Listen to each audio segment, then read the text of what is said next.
There's a huge message from Gujarat to the BJP, where it has been winning all the 26 seats in the 2014 and 2019 elections, and this time one seat has gone to the Congress. And also the BJP's margin on at least 11 of the 25 seats, of the 24 seats that it has won, has reduced. How is it looking for the Saffron Party in the western state of Gujarat? So there's a huge message from Gujarat to the BJP, where it has been winning all the 26 seats in the 2014 and 2019 elections, and this time one seat has gone to the Congress. And also the BJP's margin on at least 11 of the 25 seats, of the 24 seats that it has won, has reduced since 2019. So this is a huge message for the BJP, and it is a good positive for the Congress. Not just the party has got its first seat in 10 years in the Lok Sabha, but it is also won by one of its MLAs, who is a two-time MLA from the Banaskantha district. So yeah, in that sense, it is sort of scripting of history. Congress is getting its first seat in the Lok Sabha from Gujarat since 2014, when Modi became Prime Minister, and he fought his first election. And what do you said this is a message to the BJP. So what's behind that message? What were the voters thinking? So this time the election saw a couple of, it saw the surfacing of infighting in the BJP also, which forced the party to change at least candidates in at least two seats, Baroda and Sabarkantha. And in Sabarkantha is a seat where the BJP has also not done well. And the party chief has just admitted in an interaction with reporters that its results in Sabarkantha is not very satisfactory. Also, there was this huge Kshatriya protest against Purushottam Rupala, the union minister who was fighting from the Rajkot seat.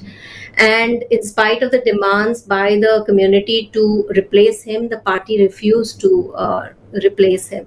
So these were some things, some new features of the elections that we saw this time in a party that has been in Gujarat and so strong for so many years.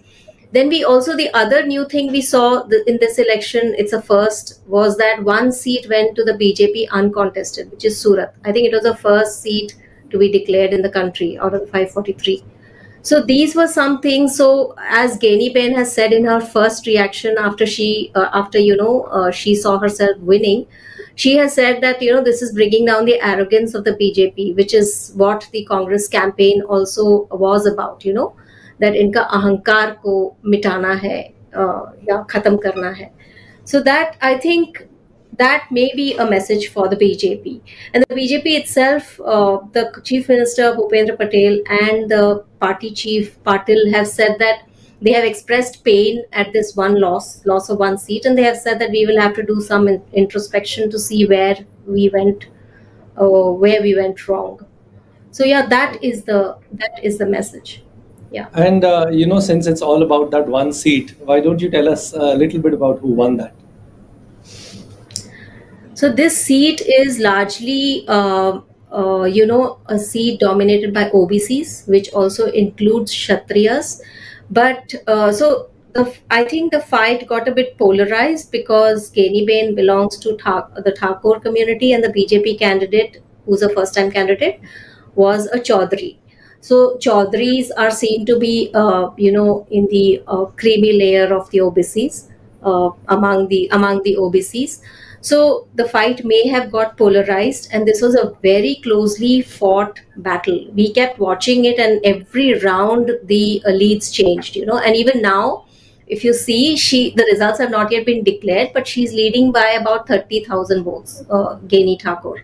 And she has won the seat from the Vav assembly constituency twice earlier. One of the elections, she had defeated a very strong, formidable BJP candidate called Shankar Chaudhary, who actually runs the Banas Dairy, which is one of the biggest dairies in the Amul conglomerate. And he is now the Gujarat speaker, and he is the assembly speaker, and he is supposed to have backed the BJP candidate in this fight.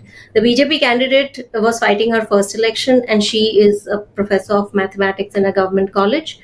So I think the Kshatriya protest might have impacted it a bit, but I think more than that, it was Geniben's own image, that worked for her here.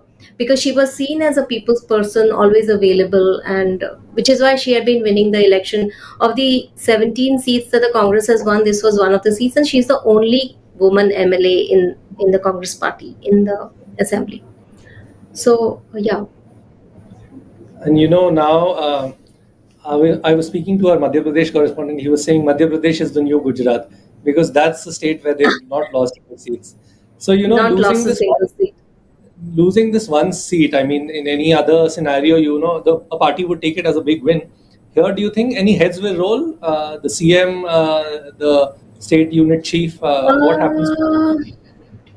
Yes, there might be some action that would be taken, because not just because of this loss of this one seat, but all the events that, then the build up to the election, the small protests also that were seen, the party kind of subdued them because there was an election coming up. So we saw really open protests in the Sabarkantha seat, for instance, when first the party changed the candidate, and even when it changed the candidate, there were protests against the new candidate.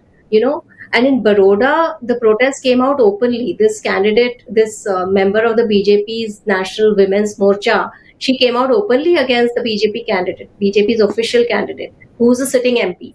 And the party was forced to, replace this candidate. But incidentally, the Baroda candidate has won by a 5 lakh plus lead.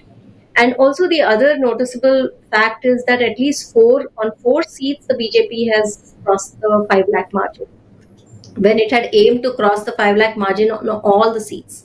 And it had also given a target of 10 lakh margin to the Gandhinagar seat, from where Union Minister Amit Shah is contesting.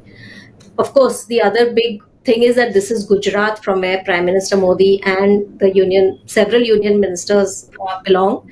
So we had 4 union ministers in the fray. One was Amit Shah, then there was Purushottam Rupala, there was Devu Singh Chauhan, and there was Mansukh Mandavia. All of them have won with comfortable margins. And C.R. Patil has got the highest margin in Gujarat of 7.74 lakh leads.